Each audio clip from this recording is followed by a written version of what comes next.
आपसे गुजारिश है, पीएसयू का प्राइवेटाइजेशन होते समय ही उसमें SC ST OBC SC ST और ओबीसी का आरक्षण की प्रोविज़न हो। उसी तरह केंद्र में स्पेसिफाइड पोस्ट भरते वक्त ही एससी एसटी और ओबीसी का भी समावेश हो, ऐसा बिल लोकसभा में आप सभी सांसद पास करें, ऐसी आपसे हम उम्मीद करते हैं।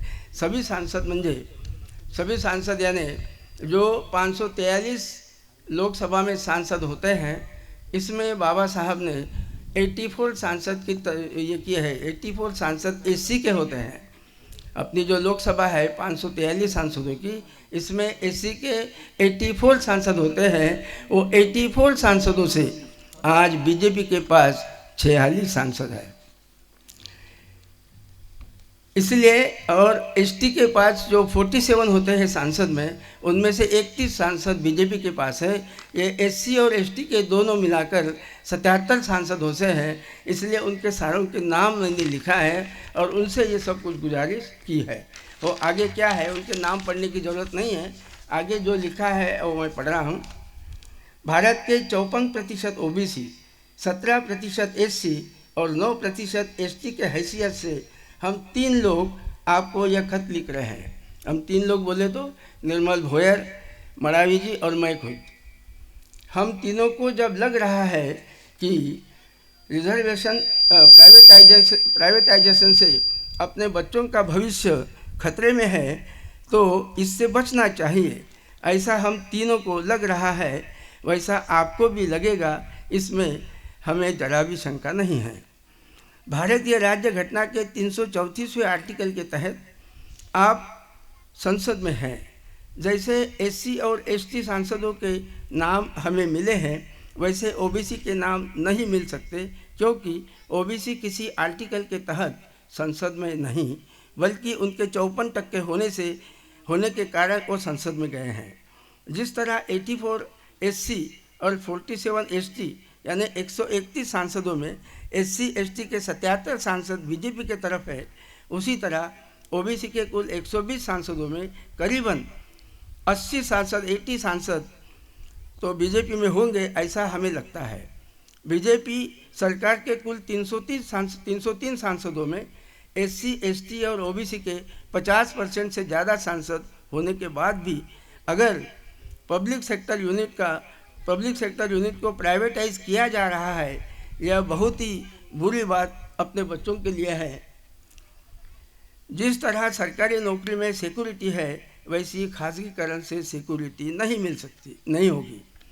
अपने बच्चों का जीवन सिक्योर करने के लिए अभी तक जितनी भी सरकारी कंपनियां प्राइवेटाइज की गई है, उनमें पीएसयू की तरह रिजर्वेशन हो, ऐसा बिल लोकसभा में पास करे। बिल तो पास करना ही होगा मोदी जी को। अगर बिल मोदी जी पास नहीं करते तो उनको कहो इसके बाद सरकारी कंपनी का प्राइवेटाइजेशन ना हो, और उनको कहो जिन एससी एसटी और ओबीसी समाज को आरक्षण मिलता है, उनके 50% से ज़्यादा सांसद संसद में है। इसलिए आप कुछ दिन यानी 2.5 साल होने तक शासन करो। हम एससी एसटी और ओबीसी के सांसद 50% होने से हम भी 2.5 साल भारत में शासन करेंगे। जैसा आपके हाथ में शासन आएगा, सरकारी पुरानी पेंशन और सरकारी नौकरी में भर्ती चालू करो और पूरा एससी एसटी और ओबीसी का बैकलॉग भर डालो। अब ऊपर दिए हुए नामों में कुछ नाम के पीछे डॉक्टर और प्रोफेसर भी दिखाई दे रहा है। यानी जो एससी और एसटी के जो सांसद हैं, वो बहुत पढ़े लिखे लोग भी हैं, उनके पीछे भी डॉक्टर और इंजीनियर लगा है। आप सभी 76 सांसद एक साथ बैठकर यह तय करो और बाकी बचे हुए 2.5 साल शासन चलाकर अपने बच्चों का यानी आपके बच्चों का भविष्य उज्जवल बनाओ। आप सभी 76 सांसद एक होने के बाद ओबीसी के सांसदों को बोलो, वो भी अपनी बच्चों की भलाई के लिए तैयार होंगे। इस तरह आप भारत सरकार 2.5 साल चलाकर एससी एसटी और ओबीसी के बच्चों का भविष्य उज्जवल करो। जय भीम। डॉक्टर MR नगराळे, मैं खुद, दिनेश बाबूराव मरावी, एसटी हितचिंतक और NR भोयर, निर्मल भोयर, OBC हितचिंतक।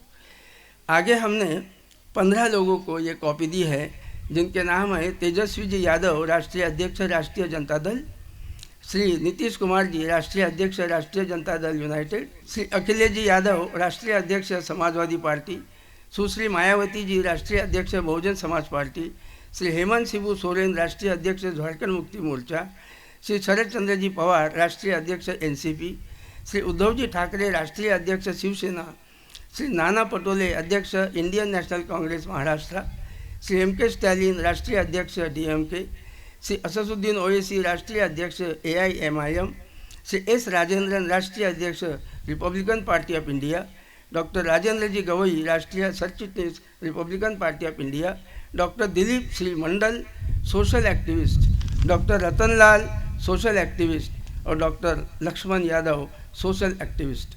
15 लोगों को जो मैंने भेजा, आज 15वें नंबर के डॉक्टर लक्ष्मण यादव जी, उनको पता नहीं मुझे कि वो लेटर गया या नहीं गया, वो वही बताएंगे। लेकिन मैंने 6 महीने पहले साहब को लेटर भेजा था ये, और ये कहा था कि आपसे जितना हो सके आपके माध्यम राज्य के BJP के सांसदों को समझाने की कोशिश करें। मोदी जी से लड़ने के बजाय अपने सांसदों को समझाने की ज़रूरत है। 2.5 साल शासन चलाकर अपने बच्चों का भविष्य अगर ये 76 सांसद उज्जवल करते हैं तो ठीक है, मगर ऐसा नहीं करते तो हम तीनों की ओर से आपको गुजारिश है, अपने राज्य में BJP उम्मीदवार के खिलाफ सन 2024 में विपक्ष का एक ही उम्मीदवार लड़े, ऐसा निश्चय आपको करना होगा। किसी भी हालत में 150 सांसद जो SC, ST और OBC के फिलहाल BJP के पास है, उनको सन 2024 में हराना होगा। बस इन्हीं 150 उम्मीदवारों के खिलाफ सिर्फ एक ही उम्मीदवार, एक ही विपक्ष का कैंडिडेट खड़ा करना होगा। बाकी जगह आप चाहे वैसा लड़ सकते हो। उम्मीद है इस बात पर आप गौर करेंगे। जय भीम। और हमारे तीनों के सही। तो इस लेटर की वजह से, यही लेटर मैंने पाटिल साहब, किशोर पाटिल साहब और दशरथ नागठाने, अपने गांव के OBC समाज के 2 लोग हैं, इनको मैंने पढ़ के बताया, जिसकी वजह से आज का ये प्रोग्राम हुआ। आजच्या कार्यक्रमाला उपस्थित झालेले प्रमुख पाहुणे माननीय डॉक्टर लक्ष्मणरावजी यादव, आमचे राऊत साहेब, अमनजी कांबळे, नागठाणे साहेब, नगराळे साहेबांच्या परिश्रमाने एवढ्याशा छोट्याशा गावामध्ये जो कार्यक्रम आयोजित केला आणि नॅशनल लेवलचे वक्ते जे आहेत ते आपल्या लहानशा गावामध्ये येऊन आपल्याला जे काही मार्गदर्शन करणार आहेत, भारतीय शिक्षण प्रणाली कुठल्या पद्धतीने चालू आहे त्यावरती सविस्तर मार्गदर्शन करणार आहेत। कार्यक्रमाला बराच उशीर झाला, त्यामुळे मी आपला वेळ घेत नाही। माननीय लक्ष्मणरावजी यादव यांचं जे विस्तृत मार्गदर्शन होणार आहे ते आपण शांतचित्ताने ऐकाल अशी मी आपणास सर्वांना विनंती करतो आणि मी इथेच थांबतो। जय भीम, जय भारत। सो टाइम बहुत हुआ है और इसलिए मैं डॉक्टर लक्ष्मण यादव जी को रिक्वेस्ट करता हूँ कि उनके तरफ जो विषय दिया गया है, नई शिक्षा पद्धति और बहुजनों का भविष्य, नई शिक्षा नीति और बहुजनों का भविष्य, जो आज की अपनी जो गरज है, तो इस बात पर अपने यादव साहब अपने विचार रखेंगे, ऐसा मैं उनको रिक्वेस्ट करता हूँ। इस गांव में ये जो आयोजन समिति इस कार्यक्रम के लिए बनी, इसकी सबसे खूबसूरत बात यह है कि जिसे हम बहुजन कहते हैं, बहुजन का मतलब क्या? ये बहुजन शब्द तथागत बुद्ध के यहाँ से आया हुआ है। बहुजन हिताय बहुजन सुखाय। तो वो लोग जो बाद में चल करके आधुनिक भारत में आकर के, जिनको संवैधानिक भाषा में कह लें तो नाम दे दिया गया SC ST OBC, ये संविधान का नाम है। क्योंकि संविधान में शेड्यूल कास्ट, शेड्यूल ट्राइब और अदर बैकवर्ड क्लास है। तो अब जो हम लोग बहुजन शब्द का इस्तेमाल करते हैं, जो आज के मेरे विषय में भी नागराले साहब ने कहा कि भाई आप किस पे बात करेंगे, तो हमने कहा कि भाई इस समय सबसे बड़ी लड़ाई दो ही है। पहली कि जो भारत के संविधान पर, जो बाबा साहब के सपनों का भारत, हम तमाम बहुजन नायकों के सपनों का भारत, जिनकी तस्वीरें आपने सामने लगाई हैं, बाबा साहब की प्रतिमा सामने है इस आयोजन स्थल के, तो ये जगह कितनी महत्वपूर्ण है। अगुवाई में बाबा साहब हैं। तो ये लोग कौन लोग थे जिनकी प्रतिमाएं आज भी इतनी महत्वपूर्ण है, जिनका नाम महत्वपूर्ण है कि आज भी आप कोई कार्यक्रम कर रहे हैं तो उनके सामने आप उनका सम्मान करते हैं। इसका मतलब ये है कि इन्होंने कुछ ऐसा किया जो हमारी जिंदगी के लिए फायदेमंद था। अगर ये न होते तो शायद हम लोग आज यहां पर इस तरह नहीं हो पाते। तो एक तो जिम्मेदारी ये है कि जिसे बहुजन कह रहे हैं SC ST OBC, क्योंकि जातियां तो अलग अलग हो सकती हैं, उनका नाम अलग अलग हो सकता है। जैसे जो सरनेम यहां चलता है वो हम लोग के यहाँ उत्तर भारत में नहीं चलता, वहां लोग अलग अलग हैं, लेकिन पेशा तो वही है, लोग वही हैं। यहां भी थोड़े से लोग ऐसे हैं जिन्होंने बहुत ज्यादा लोग जो हाथ से श्रम करते थे उन लोगों की हकमारी की और ऊपर बैठे हुए आज सरकार में बैठे हैं। तो प्रवृत्ति वही रही, चाहे वो उत्तर भारत हो, चाहे मध्य भारत में हम हैं, चाहे दक्षिण भारत में। नाम भले अलग हो गया, तो शब्द क्या चुना? बहुजन। बहुजन का मतलब सब हो गए एक साथ, जो 90% हैं, जो हाथ से श्रम करने वाले लोग हैं, जो SC ST OBC माइनॉरिटी हैं, ये इस मुल्क के असली श्रमजीवी लोग हैं। तो जो कमेटी बनी उसमें मिलाकर आपने सबको बनाया, इसके लिए मैं आप सबको बहुत बधाई देता हूं। और आप सबके इसलिए कि आपको शुभकामनाएं कि आप इस मिशन को आगे ले चलें। और उसी मकसद से नागराले साहब ने जो चिट्ठी पढ़ी बहुत महत्वपूर्ण है। इस पूरी चिट्ठी का जो मूल है, क्योंकि इसमें 15 लोग जो देश भर के चुने गए जिनको इन्होंने चिट्ठी प्रेषित की, उसमें एक मैं भी हूं। तो मैं तो बहुत आभारी हूं कि आपने हमें इस काबिल समझा कि हम भी इस लड़ाई में शामिल हो सकते हैं अपनी आवाज के साथ। और उनको बाद में क्या बना दिया? उनको कहा कि तुम शूद्र हो। महात्मा ज्योतिबा फूले ने अपनी किताब में लिखा है कि जितने लड़ने वाले लोग थे, ताकतवर लोग थे, जब आर्य बाहर से आए तो जो उनसे झुक गए उनको उन्होंने क्षत्रिय राजपूत बना दिया, जो लड़ गए उनको शूद्र बना दिया।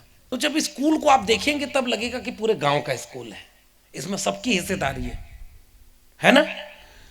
तो ये है सरकारी शिक्षा में आरक्षण। अब उस सरकारी स्कूल को किसी ने प्राइवेट हाथों में बेच दिया। गांव का सबसे अमीर आदमी उस स्कूल को खरीद लिया कि अब हम इस स्कूल में सबको पढ़ाएंगे। तो वो अमीर आदमी क्या करेगा? अमीर आदमी ये सोचेगा कि हमने स्कूल खरीदा है, और वो व्यापारी है, तो व्यापारी ये थोड़े सोचेगा कि मुझे गांव का विकास करना है। व्यापारी हमेशा ये सोचता है कि मेरा 100 रुपया 500 रुपया कैसे बन जाए। सरकार और राज्य क्या सोचती है?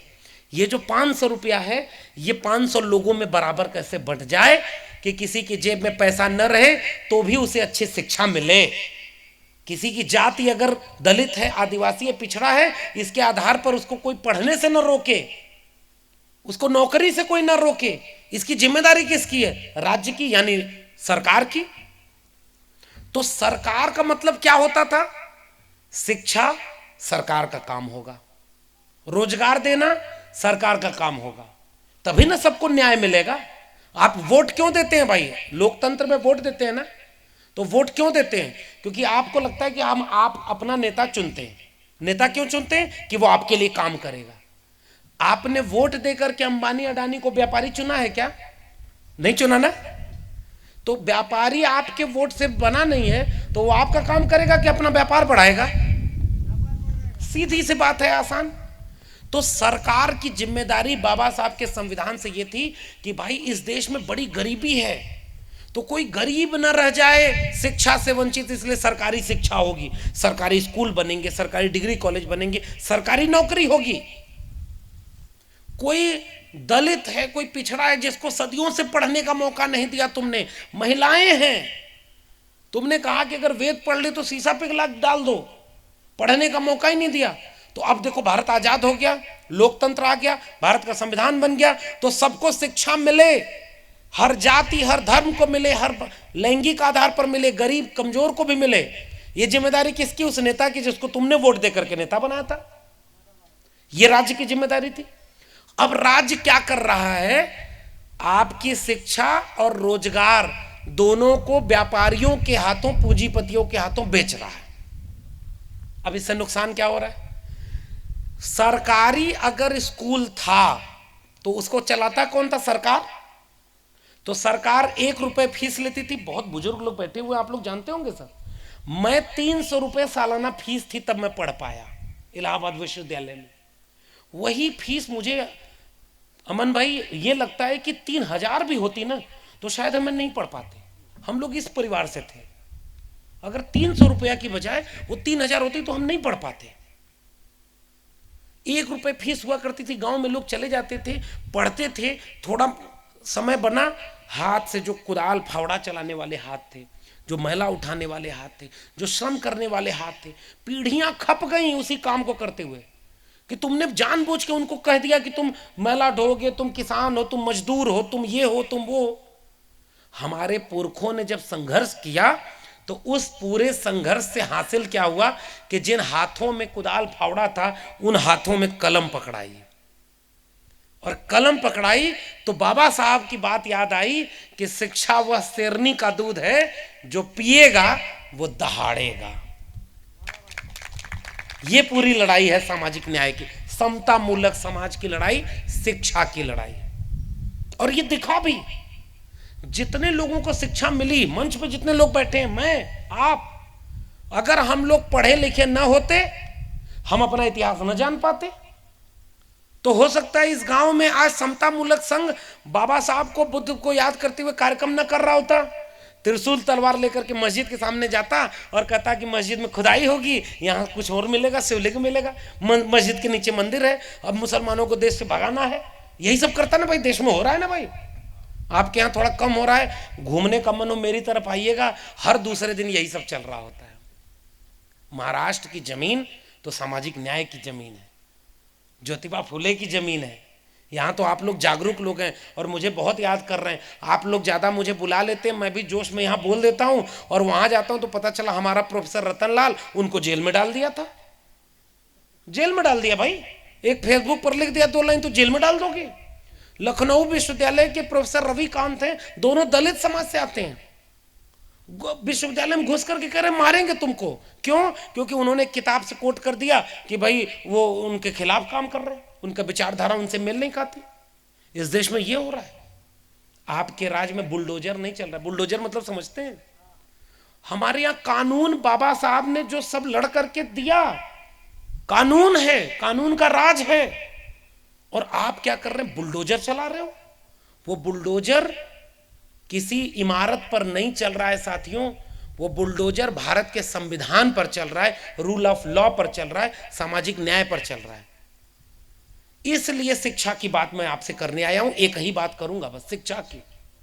बाकी तो देश में बहुत कुछ हो रहा है, आप लोग भी जानते हैं, आप लोग जागरूक लोग हैं तभी यहां बैठे हैं साहब। आप भी अपने आसपास गांव में खोजिए, कितना सरकारी स्कूल अच्छा बचा है। सरकारी स्कूल में पढ़ाई होती है, सरकारी स्कूल में मास्टर है, सरकारी अस्पताल में दवाई मिलती है। अब एक बात बताइए, मेरे अब जो प्राइवेट स्कूल बिक गया, आपके गांव का स्कूल एक व्यापारी ने खरीद लिया, तो वो पैसा कमाएगा ना, उससे उसकी चिंता थोड़ी होगी कि सबका विकास हो, क्योंकि उसको वोट देकर के व्यापारी तो आपने बनाया नहीं है। तो क्या करेगा, जो 300 रुपये फीस थी उसको 3 लाख करेगा, जो 1 रुपये फीस थी उसको 1000 करेगा। करेगा कि नहीं करेगा? उसको पैसा कमाना है। और पैसा एक स्कूल में, एक विश्वविद्यालय में, एक डिग्री कॉलेज में कहां से आता है? फीस से आता है। सरकार पैसा देती थी तब हम लोग कम पैसे में पढ़े, और सरकार का पैसा क्या उनके घर का पैसा था क्या? अरे हमारी आपके लोग ही पैसा देते हैं तो वो सरकार के पास जाता है। आप एक दिया सलाई माचिस खरीदते हैं ना, तो भी आप टैक्स देते हैं, आपका पैसा सरकार के पास जाता है। और सरकार का काम ये होता है कि सबको बराबर से पैसा बांटो, ताकि किसी को शिक्षा रोजगार में कोई पीछे ना रह जाए। तो हमारा ही पैसा था, हमारे ऊपर खर्च हो रहा था, हमारी शिक्षा पर खर्च हो रहा था, हमारे रोजगार पर खर्च हो रहा था। सरकारी नौकरी, जितने लोग बैठे हैं, जो अभी नागराले साहब से बात हो रही थी कि ठेके पर नौकरी रख रहे हैं भाई, तो ठेके का मतलब क्या? मान लो मैं ठेके पे हूं, और मैं हूं ठेके पर, मैं परमानेंट प्रोफेसर नहीं हूं। भ्रम में मत रहिएगा कि इतना बोलता है, हो सकता है परमानेंट हो, नहीं है। मंदिर हमारा था तो महिलाओं को मंदिर में क्यों नहीं जाने दी? महिलाएं पुजारी क्यों नहीं बनी मंदिर में? सारे पुजारी पुरुष ही क्यों बने? हमारे सवाल है, हम आपका विरोध नहीं कर रहे, जाओ भाई तुम अपना मंदिर, अपने देवी देवता लेके जाओ। हमारे पुरखों ने हमको सिखाया है। इन्होंने क्या कहा? इन मंदिरों से मुक्ति मिलती तो इस देश में तो जाने कितने मंदिर थे। मुक्ति किससे मिली? स्कूल, कॉलेज और विश्वविद्यालय से। उससे पढ़ाई मिली, तब जाकर के मुक्ति मिली। इसीलिए ज्योतिबा फूले को घर से किस काम के लिए निकाला गया? मंदिर खोलने के लिए नहीं, स्कूल खोलने के लिए। हमारे पुरखों ने स्कूल, कॉलेज और विश्वविद्यालय की लड़ाई लड़ी, हमारे पुरखों ने शिक्षा की लड़ाई लड़ी, और सरकारी शिक्षा आज नई शिक्षा नीति के नाम पर बेच दी गई है। आसान भाषा में इतना बता रहा हूं। और बेचने का मतलब यही है कि जो शिक्षा 500 रुपये, 1000 रुपये मिलती थी, उसी शिक्षा का आप 50,000, 1 लाख देना पड़ेगा। 1 लाख रुपया किसके पास है?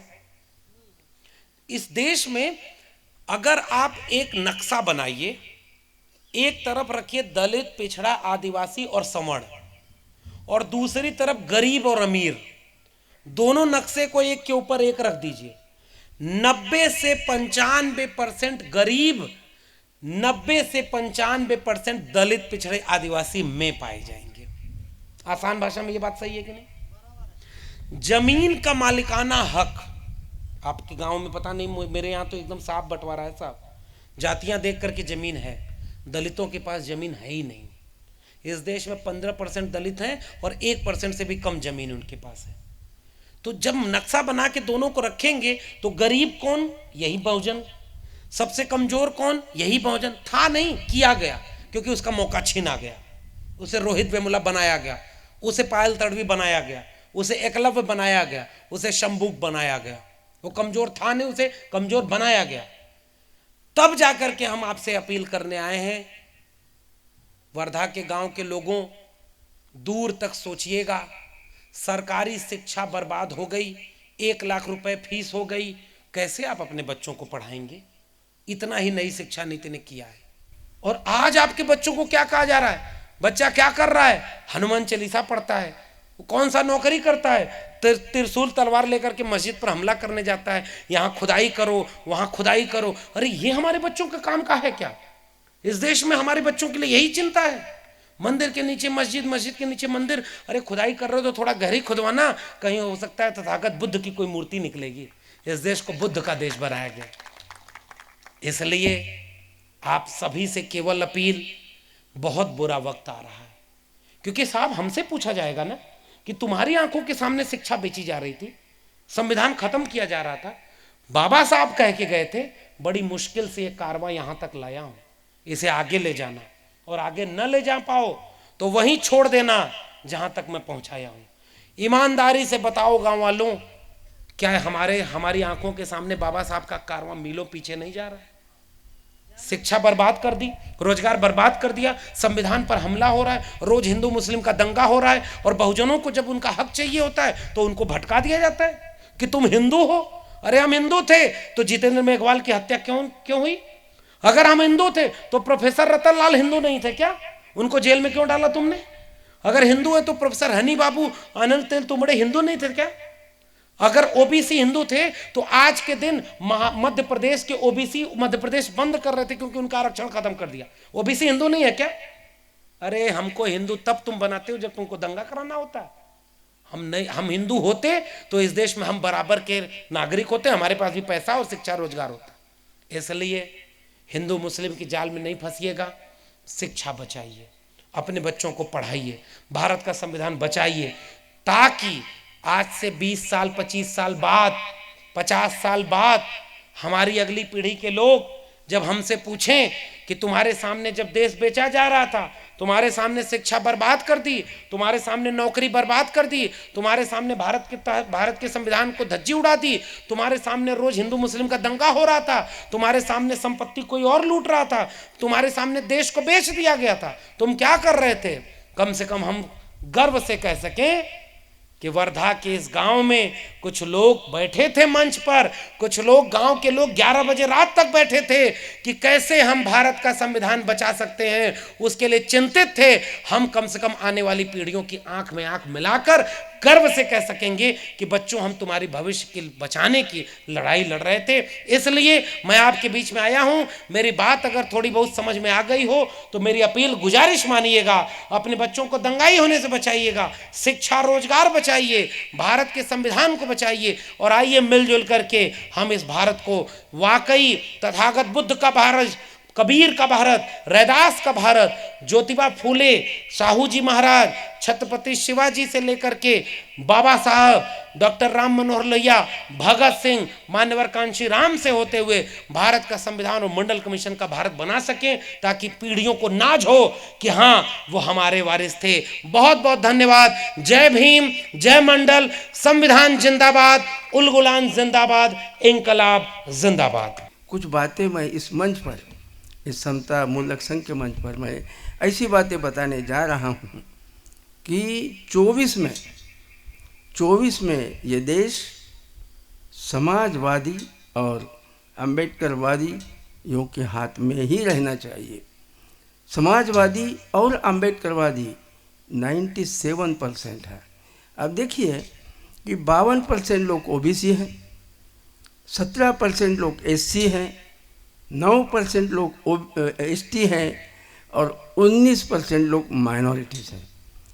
97% समाजवादी और अम्बेडकरवादी लोग होने के बावजूद 3% लोगों से ये देश, ये 97% लोग, 3% लोग ये 97% लोगों को हरा रहे हैं।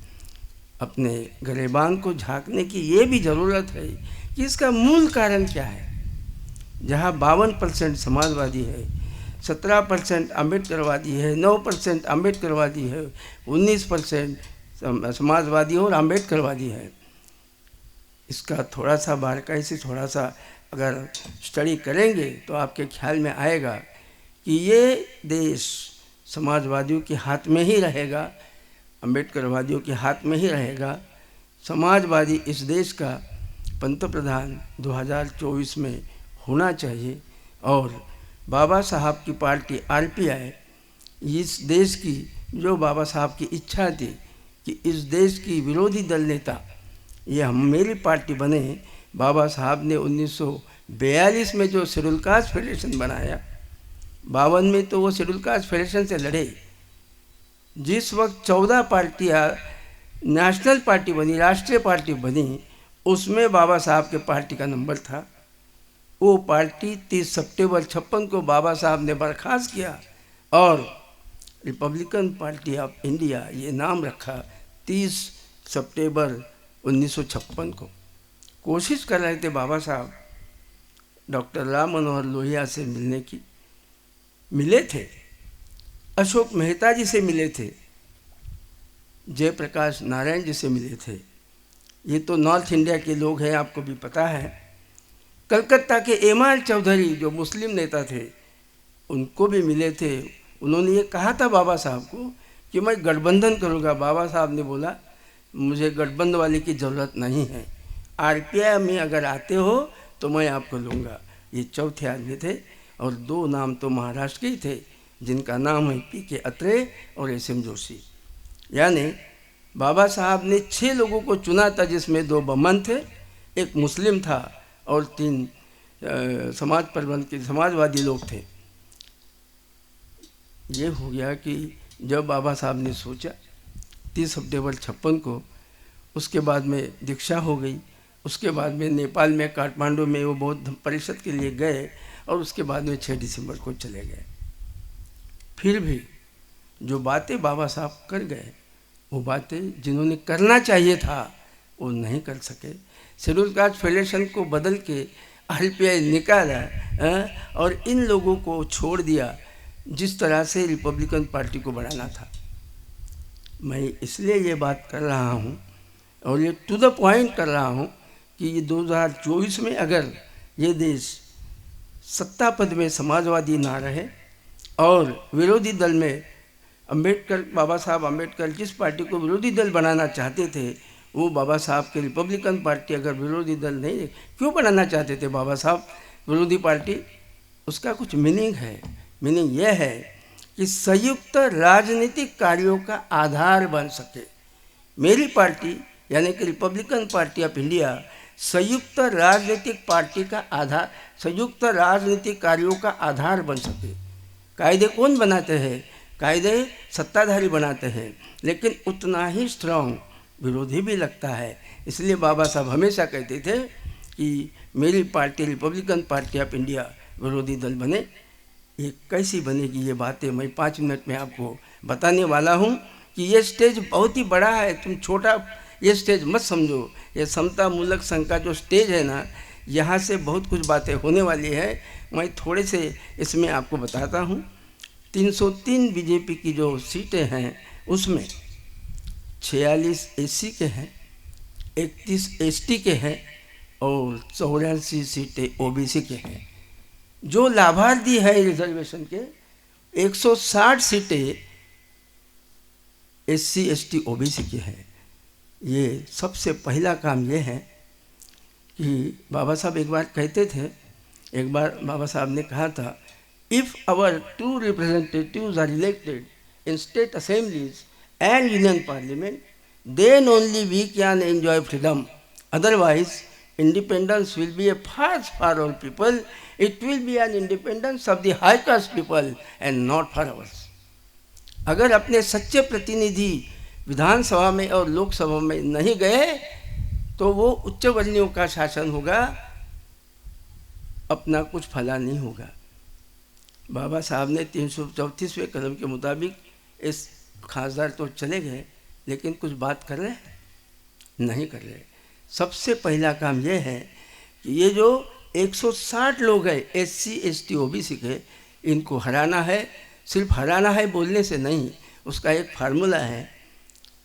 इतना करना होगा आपने को कि जो भी 160 लोग जिस पार्टी से, यानी 160 लोग बीजेपी से तो आए, लेकिन सेकंड नंबर पे जिस पार्टी का आदमी होगा वो अकेला ही उस मतदार संघ में खड़ा होगा और बाकी सब लोग उसको सहायता करेंगे। जैसे कि अगर BSP का आदमी वहाँ पर सेकंड नंबर पर है तो सारे सेकुलर पार्टियाँ, जो कांग्रेस हो, समाजवादी हो या कोई TCM हो, इन सब लोगों ने उस आदमी को साथ देना चाहिए।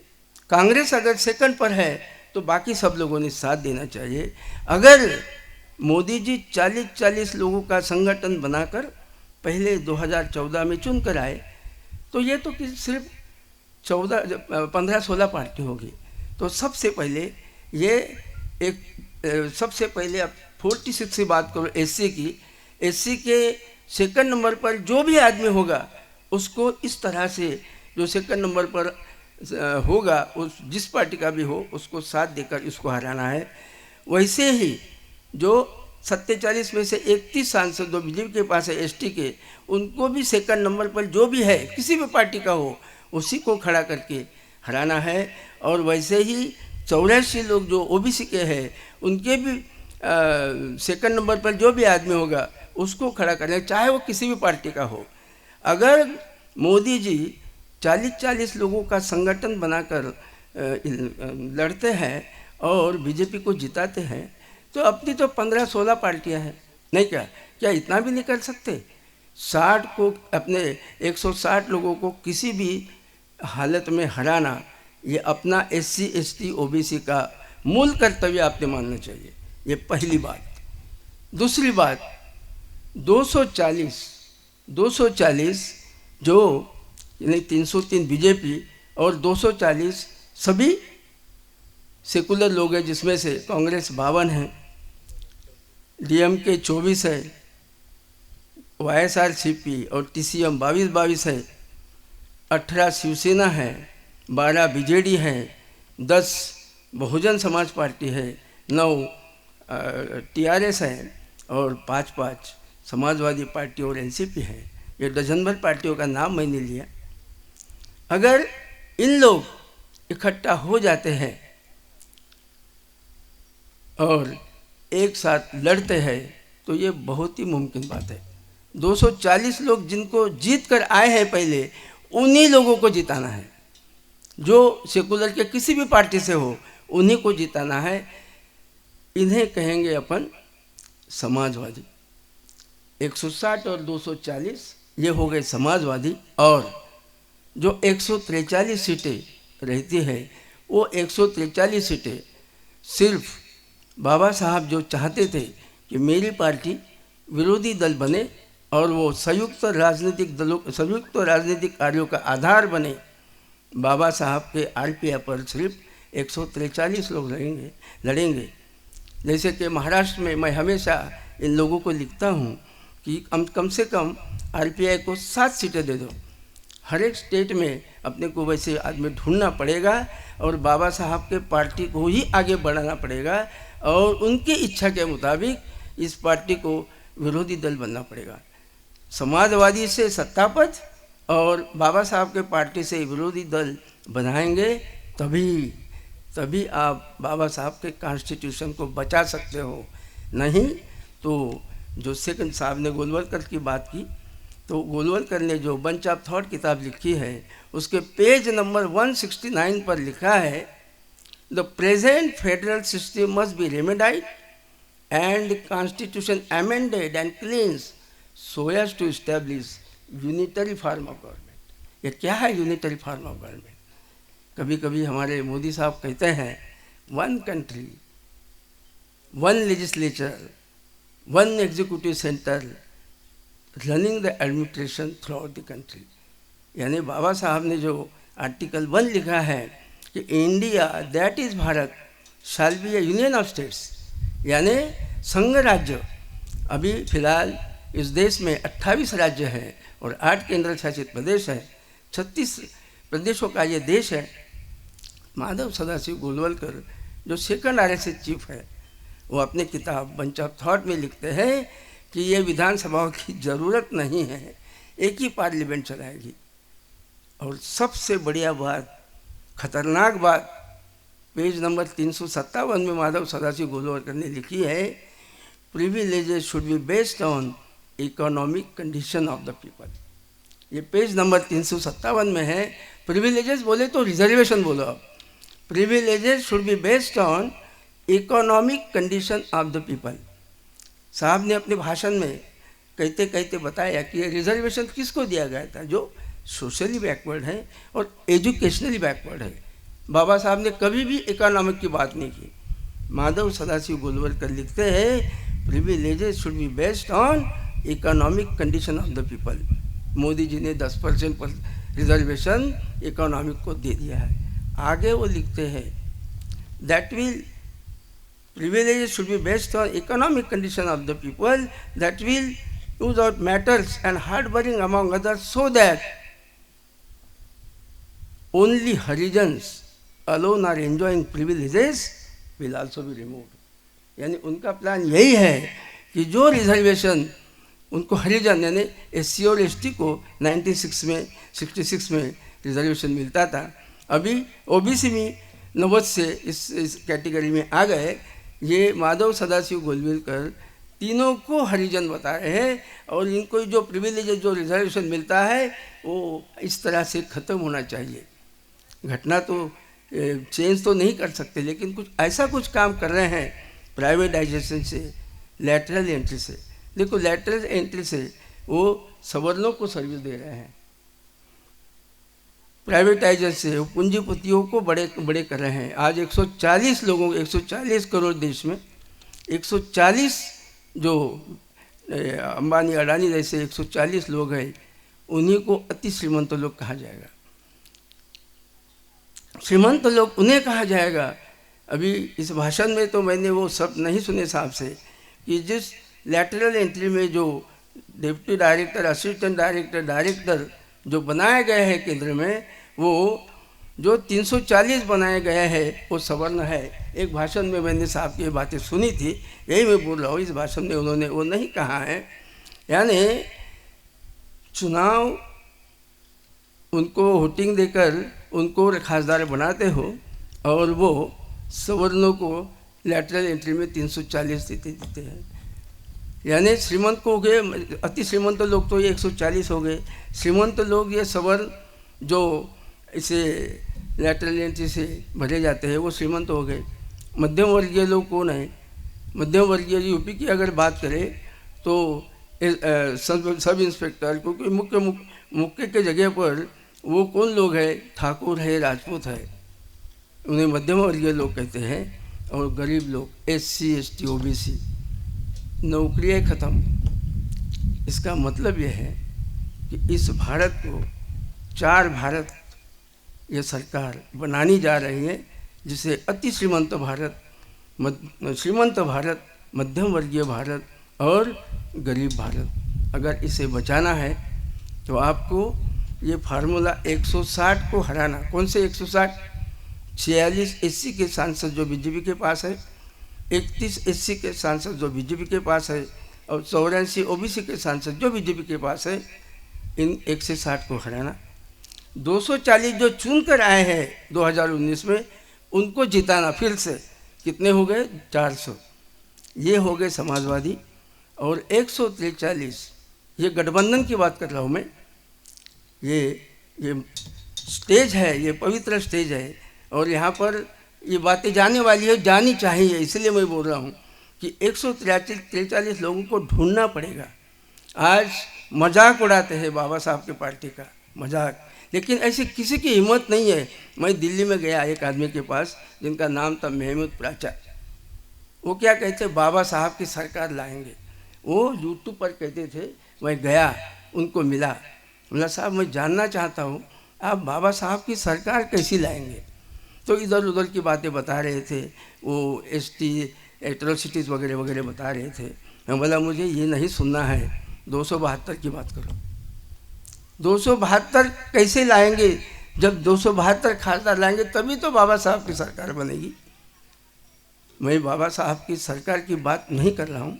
बाबा साहब ने जो इच्छा प्रकट की थी कि मेरी पार्टी विरोधी दल बने, वह उतना ही करो ना। तुम दे दो ना समाजवादी को 400 लोगों को हम मदद करते हैं, लेकिन 143 हमारे बाबा साहब के पार्टी को तुम दे दो। जैसे कि अभी महाविकास आघाड़ी है, 39 ले, लेकिन 7-8 सीटें हमको अगर दिए तो हम बीजेपी का एक भी नहीं आने देते।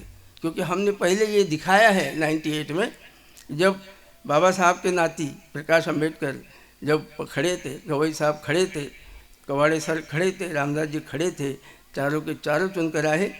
कांग्रेस के 33 चुनकर आए, 37 हो गए थे। आज तो कांग्रेस का एक आदमी चुनकर आया 2019 में।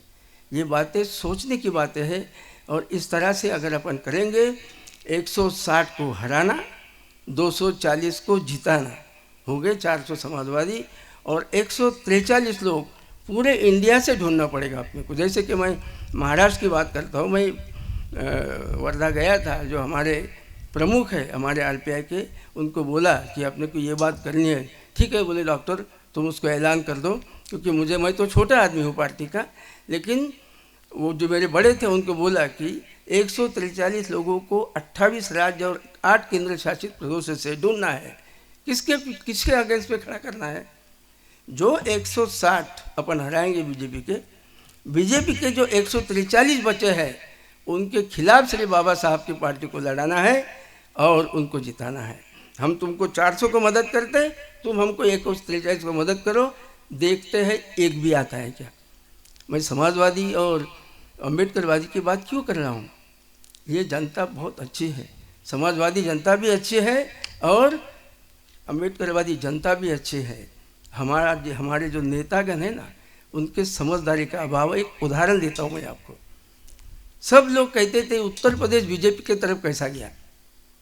उत्तर प्रदेश बीजेपी की तरफ नहीं गया, हमारे 2 नेताओं के कारण उत्तर प्रदेश बीजेपी की तरफ गया।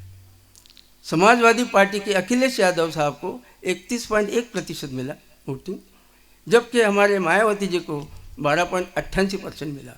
मायावती जी अम्बेडकरवादी है और अखिलेश यादव जी समाजवादी है। टोटल कीजिए 31.1 और 12.9, 44 हो गए। यूपी में बीजेपी को 41% मिला। 3% ज़्यादा होने के बावजूद भी इन लोग हार गए, समाजवादी और अम्बेडकरवादी।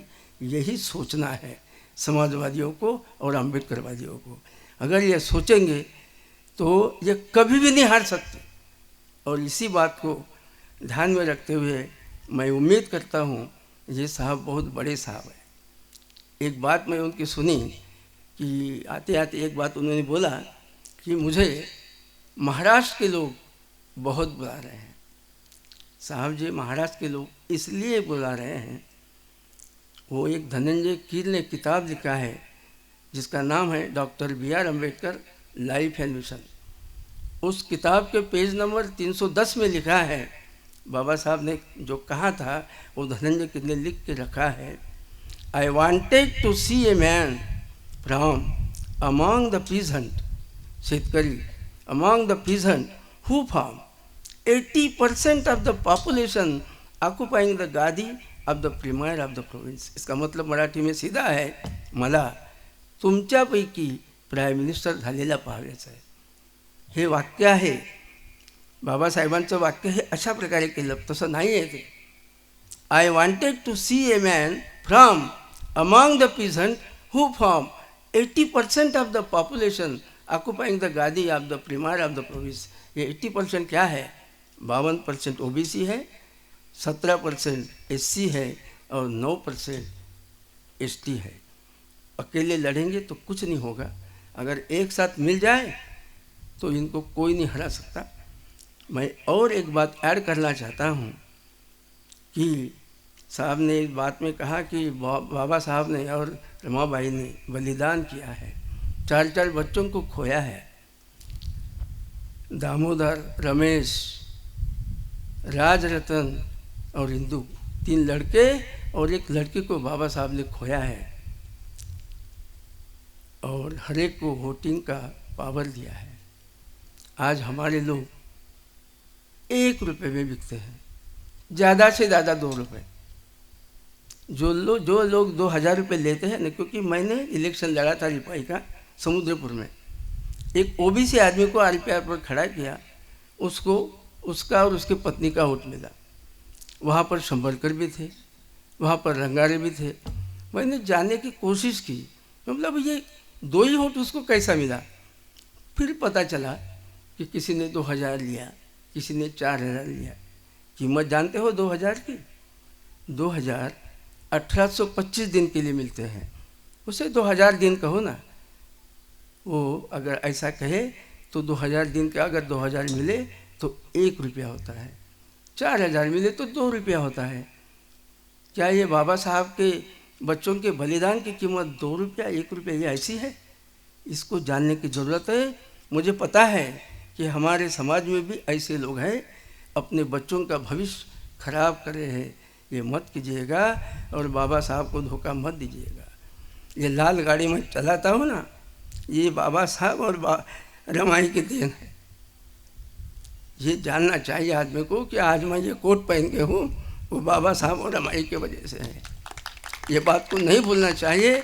और ये भी बात को नहीं भूलना चाहिए कि जो सपना बाबा साहब ने देखा था कि मेरी पार्टी विरोधी दल बने, ये भी सपना नहीं ये करना चाहिए था. जिस तरह से मैं महाराष्ट्र की बात कर रहा हूँ, मेरे लेटर चले गए हैं, कभी कभी इसमें का लेटर साहब को भी चला गया होगा. वैसे ही अपने को ढूंढना पड़ेगा बिहार से, क्योंकि 43 लोग जो है बीजेपी के, वो तो पूरे भारत में है। बाकी ये SC ST OBC के तो अपने को पक्का है, मालूम है, लेकिन 143 लोग भारत में, उन्हीं के अगेंस्ट में अपने को लड़ना है, अपने समाजवादी के अगेंस्ट में लड़ना नहीं है।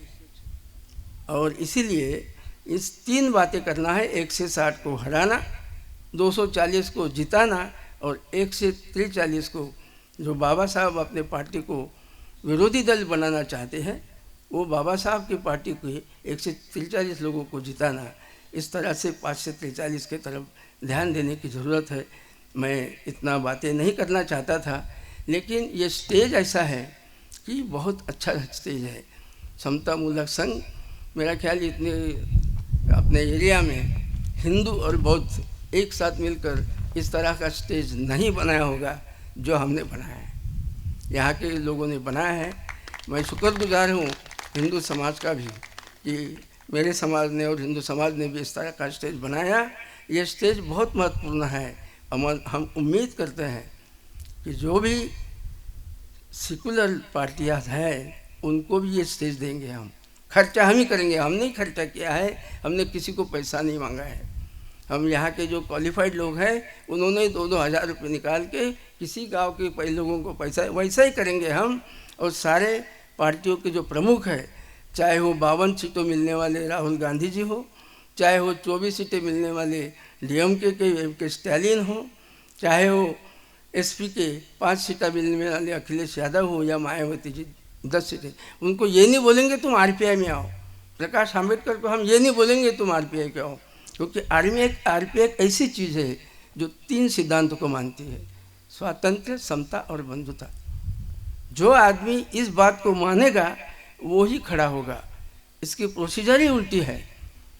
पहले उसको जाना पड़ेगा राजेंद्र S और राजेंद्र गवई के पास कि मुझे लड़ना है, तब टिकट मिलेगा। वो टिकट देंगे, वो बात छोड़ो। तभी 143 लोग आएंगे, विरोधी दल बनेंगे और समाजवादी को सत्ता देंगे। और जो 3% लोग हैं जो गड़बड़ करते हैं, उनका दोष नहीं, ये हमारा दोष है। हम उनसे 1 रुपये में बिक जाते हैं, ज़्यादा से ज़्यादा 2 रुपये। 4000 लिए बोले तो 2 रुपये, क्या इतनी कीमत है? ये भूल जाइए, सोचिए। और 24 में समाजवादी और आम्बेडकरवादी, क्योंकि 97% है, वही आएंगे। इस बात को ध्यान में रखते हुए आप मुझे मैं उम्मीद करता हूँ कि इस बात को आप ध्यान रखेंगे।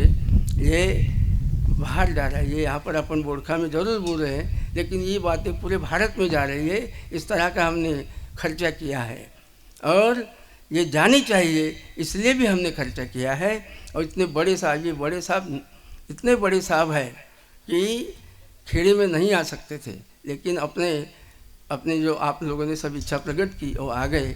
लेट हो गए फिर भी आ गए।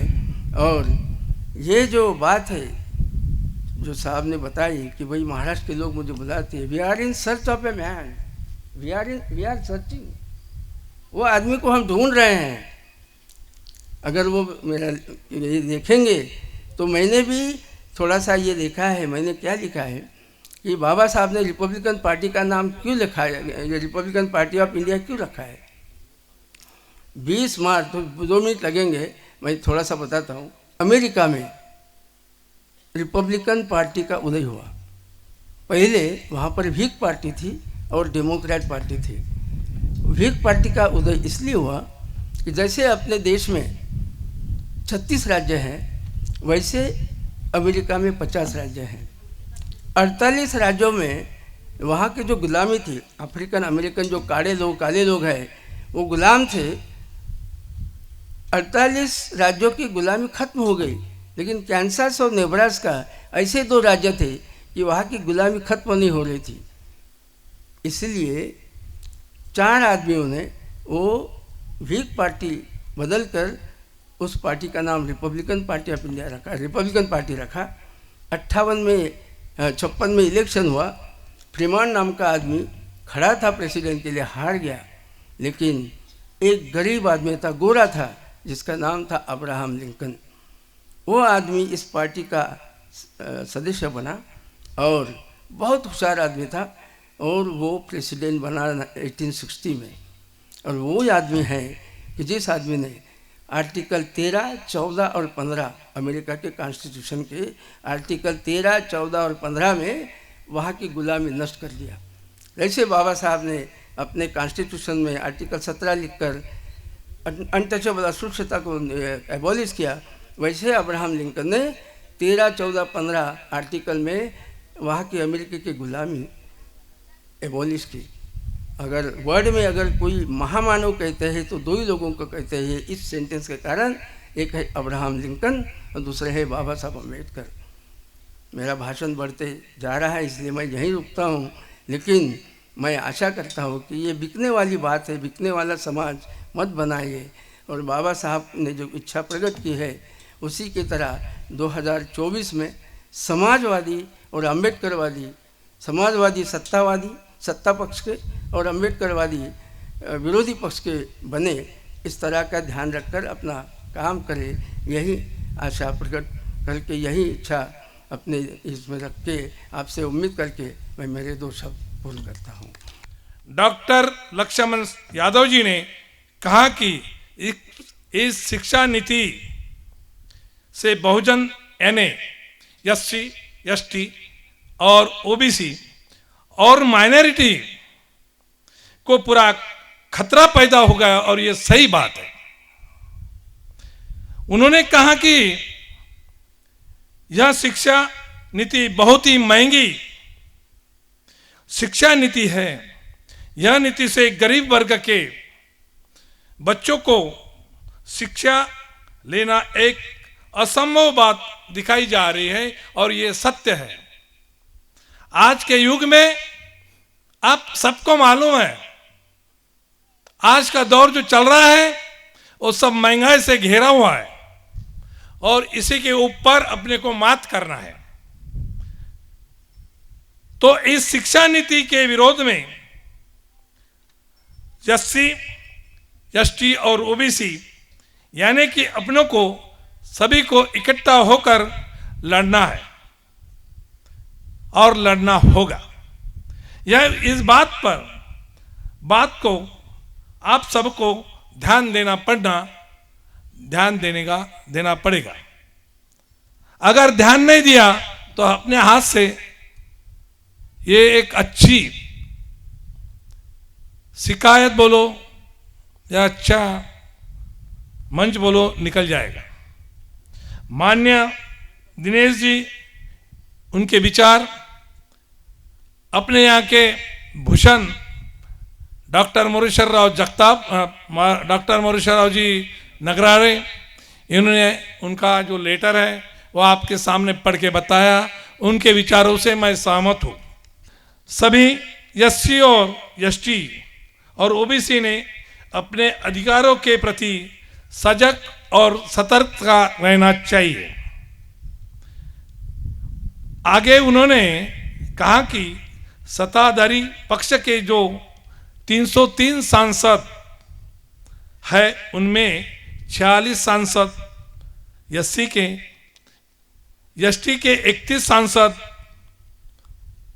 और 84 सांसद OBC के हैं।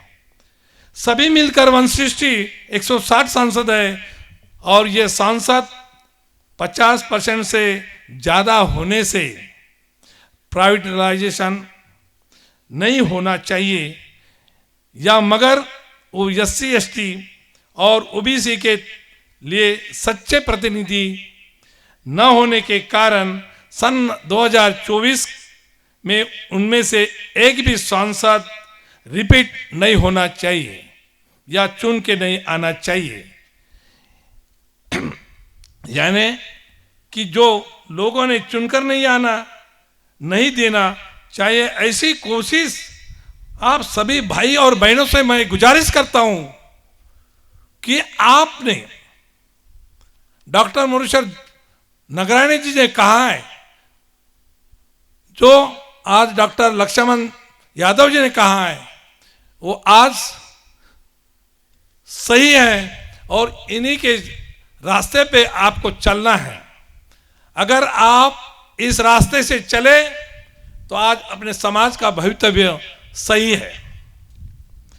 हमारे मित्र और इस गांव के उच्च शिक्षित डॉक्टर मोरेश्वर नगराळे इस गांव का भूषण होने से हमें उनका गर्व है। अपने भाषण में कहते हैं, समाजवादी और आम्बेडकरवादी ने सन 2024 में मिलकर लड़के समाजवादियों के तरफ सत्ता पक्ष और आम्बेडकरवादी के तरफ विपक्ष विरोधी दल का नेता हो, ये वही सत्य बात है। अगर ऐसा होता है तो डॉक्टर बाबा साहब आम्बेडकर के सपने पूरे इस देश में हो जाएंगे, ये मैं आज भी दावे से कहता हूं। लेकिन आप सब अगर मिलकर अगर होंगे, सब समाज मिलकर अगर होगा, SC ST OBC अगर तीनों ये अगर मिलके होंगे तो अपन अपने बलबूते के ऊपर सत्ता ला सकते हैं। ये मैं ऐसी कामना आज आपके सामने कहता हूं। जो संयुक्त राजनीति का कार्य का आधार बन सके, उससे सन 2024 में अभी का सत्ता पक्ष जो देश में भाईचारा है वो खत्म करने का मौका सन 2024 में ना दे।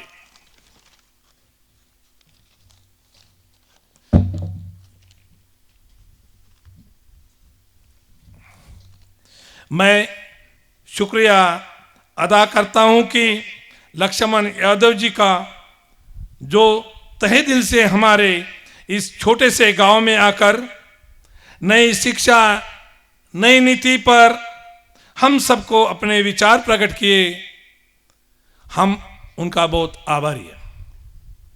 मैं शुक्रिया अदा करता हूं कि माननीय बाबा कामरे जी और अमन साहब यहाँ आकर उन्होंने अपने विचार प्रकट किए, उनका भी मैं शुक्रगुजार करता हूँ। अंत में जो आपने विचार सुनने यहाँ आए हुए हैं सभी लोगों का मैं शुक्र अदा करता हूँ और मेरा अध्यक्षीय भाषण समाप्त करता हूँ। जय हिंद, जय भारत, जय भीम। समतामूलक संघ बोडखा पाईकमारी याचे अध्यक्ष श्री रामभाऊजी राऊत, तसेच मोरेश्वरजी नगराळे, अरुणजी नागठाणे आणि प्रशांतराव अगासकांडे व समस्त पदाधिकारी यांचे मी आभार मानतो आहे। आपल्याला लाभलेले मुख्य मार्गदर्शक doctor professor Laxmanraoji Yadav, Delhi university DU, यूट्यूबवर कधी बघत असाल आपण दिल्ली युनिव्हर्सिटी, तिथले प्राध्यापक आपल्याला इथे लाभलेत, हे आपल्यासाठी फार अतिशय महत्त्वाची बाब आहे। यांनी आपल्या भाषणामध्ये जी आपल्याला अपील केली आहे मी दोहरावत नाही त्याला, पण आपण त्याच्यावर थोडा विचार करावा अशी मी आपल्याकडनं अपेक्षा करतोय आणि त्यांचे विशेष आभार मानतो आहे। आज ज्या युगातून आपण चाललो आहे, ज्या स्थितीमध्ये आपण आहे त्याची सर्वांना आपल्याला कल्पना आहेच। कालची जे स्थितीमध्ये ते सर होते याच्यावर मला वाटत नव्हतं की ते आपल्या कार्यक्रमाला आज उपस्थित राहू शकतील। कालच आपले रतनलालजी यांना अटक झालेली आहे आणि त्यांच्या सुटकेसाठी किंवा त्यांना अटक न व्हावी ह्यासाठी ते काल रात्री दिल्लीला प्रदर्शन करत होते। त्या मीटिंगमध्ये होते, त्यांनी बोलले नाही, कदाचित त्याच मीटिंगमध्ये असावी माझी अपेक्षा आहे। आणि ते सर्व सोडूनसुद्धा आपल्याला मार्गदर्शन करण्याकरता इथे आलेत, त्याबद्दल मी त्यांचा विशेष आभारी आहे। तसेच आपल्याला बाकी लाभलेले कार्यकर्ते आणि आवाज इंडियाचे मुख्य व्यक्ती आणि तसे माझे मित्र आहेत, ते एका कॉलेजला होतो आम्ही, अमन कांबळेजी, हे इथे आपल्याला लाभलेत। आणि आपण सर्व, आणि सर्वात महत्त्वाची विशेष म्हणजे आपण सर्व इथे जेवढे उपस्थित आहोत, सकाळी 7 वाजता उठून आपल्या शेतात गेलो, दिवसभर काम केलं, रात्री घरी आलो, उपाशी तापाशी इथे बसलो आणि रात्री 11:30 वाजेपर्यंत आपण या कार्यक्रमात सहभाग केला आणि कार्यक्रम यशस्वी पार पाडला, याच्यासाठी विशेष आपले सर्वांचे आभार। सोबतच बाबाराव कांबळे साहेब, कडूजी तामगाडके, गजानन पाझारेजी, यांचे पण मी आभार मानतो आहे. आणि इथेच कार्यक्रम संपलेला आहे.